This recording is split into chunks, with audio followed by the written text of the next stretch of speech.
جل جلاله زانا بيسر بيت كتشيا كيتو شي علي عبد الله كوري سلام هموتان ناويتان بيستوا شوي كان خوا بينه عبد الله كوري سلام يهودي بوا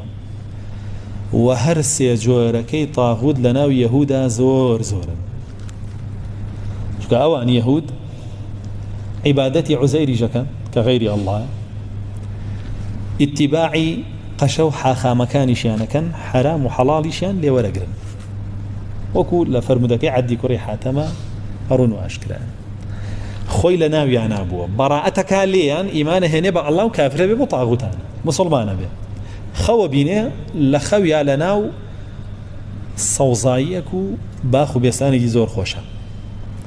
عمود يقلناو صوزايك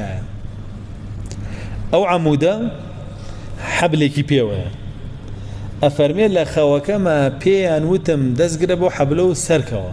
ئەفەرمێ ئەو سەری عەمودەکەش لە ئاسمان بوو فەرمێ خەبەرم بوویە و لەو کاتەیە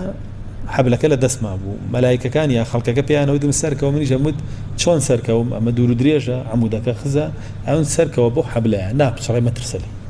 فەرمێ منیش سەرەکەوتم خەبەرم بوویە حەبلەکە لە دەستما بوو بأشي بو رسول الله جارته صلى الله عليه وسلم وبيغمري خويا جارته صلى الله عليه وسلم فرمي لخوما شتيكي وام ديوا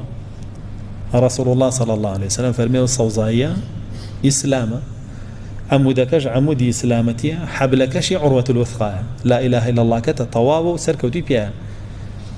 تو اگر آوا بمري اشي تبهشتو بو يدواي عبد الله كوري سلام يعني تماشا كركه بهشتي